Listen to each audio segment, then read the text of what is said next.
राम राम शेतकरी मित्रांनो, यावर्षी थोडं जास्तच प्रमाणात पाऊस असल्यामुळे जमिनीमध्ये जेव्हा आपण जमीन मशागत केली, ओलावा जास्त प्रमाणात होता. त्यामुळे यावर्षी भरपूर शेतकऱ्यांना बुरशीजन्य आजाराच्या समोर जावं लागतं आहे. कृषी विभागाकडून सांगण्यात आलेलं होतं की बुवा तुम्ही मशागत करून थोडं पडू द्या, पण शेतकऱ्यांना टाईम नसल्यामुळे शेतकरी कोणाचे ऐकत नाही, घाई करतात. त्यामुळे प्रॉब्लेम येतो आहे आणि येणारच येतो, कारण जास्त प्रमाणात पाऊस असल्यामुळे जमिनीमध्ये ओलावा असेल त्याच्यानं होत असते. त्यामुळे आपल्याला भरपूर खर्च करावा लागतो.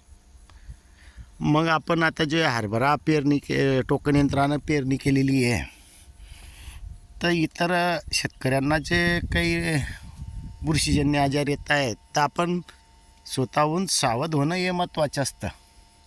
आपल्या ह्याच्यात तेवढा प्रॉब्लेम येत नाही. आणि शेवटी कसं आहे, निसर्ग आहे, तर निसर्गामध्ये जे काही होतं आहे बदल, तर त्याच्यात आपल्याला पण थोडं बदल करावा लागतो आहे. म्हणजे जेणेकरून आपल्याला कमी खर्चामध्ये उत्पन्न घ्यायचं असेल, तर समोर दिसत असेल त्याच्या अगोदरच कधी आपल्याला समजत असेल तर करायला अडचण नाही राहत. तर बघा, आपण जे आज आपल्या SR कल्चरमध्ये काल आपलं 1.5 एकर हरभरा आहे, त्यामध्ये जड्डाम सल्फर आपण 200 लिटर SR कल्चर तयार झालेलं होतं. त्यामध्ये आपण कालच म्हणजे सकाळी सल्फर टाकलेलं होतं 1.5 लिटर. आता ते पूर्ण दुधाळ झालेलं आहे. शेतकरी मित्रांनो, आता आपल्याला फक्त पाणी दिलेलं गेलेलं आहे. आता एकच बॅरल सोडायचं आहे. त्याच्यामुळे आपण बघा, ही सांगितलं होतं आपण की अडचण येत असेल तर एका याला मोटर आणणं काही शक्य राहत नाही. त्याच्यामुळे आपण एकच सोडणं आहे. त्याच्यामुळे आपण जड्डाम सल्फर सोडून देतो आहे. आता याच्यामध्ये पीठ कूट हे सर्व काही असतं, तर आपण असं हे फिल्टर बसवलेलं असतं, तर त्यामुळे आपल्या ठिबकमध्ये घाण जात नाही.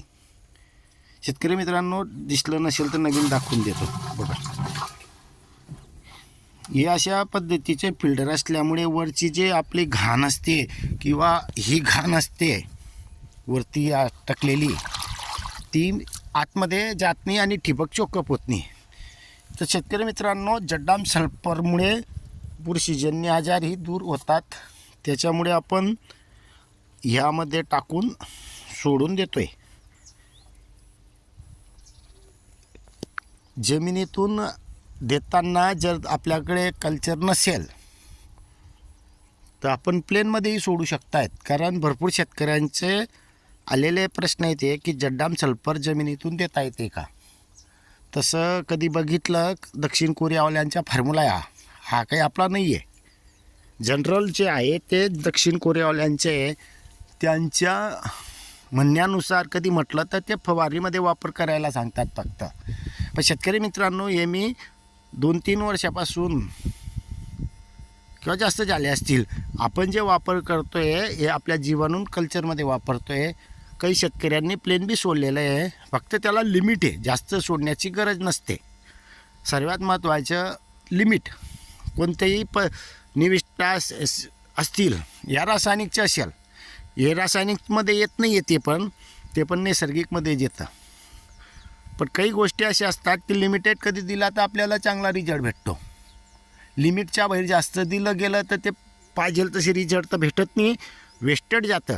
त्याच्यामुळे कोणत्याही निविष्ठा सोडताना रासायनिक असतील तर त्याला तर लिमिटच असते. पण आपण ह्या आता खतं बनवून सोडतो, ह्या निविष्ठा सोडतो, ह्या कितीही दिल्या गेल्या घरगुती असतील तर याला प्रॉब्लेम नाही येत. पण या जो आपण बनवलेले असतात विकत आणून, रासायनिक थोडं घटक असतात त्याच्यात, यांना लिमिट आहे. तर शेतकरी मित्रांनो, कोणतंही निविष्ठा सोडताना कमी झाल्या तरी चालतील, पण जास्त प्रमाणात देऊ नका. ह्या घरगुती दिल्या तरी काही अडचण नाही आहे. फक्त जे मार्केटमधून आणलेलं असतं आपण, याला लिमिट आहे. आपण जे घरी केळी, कोडपड, शेवगा, पालापाचोळा हे जे बनवतो याला लिमिट नाही आहे. याच्यामुळेही आपल्याला बुरशीवर आजार कंट्रोल होतो. पण ह्या जास्त असल्यामुळे आपण या सल्फरचा वापर करून घेतो आहे. धन्यवाद.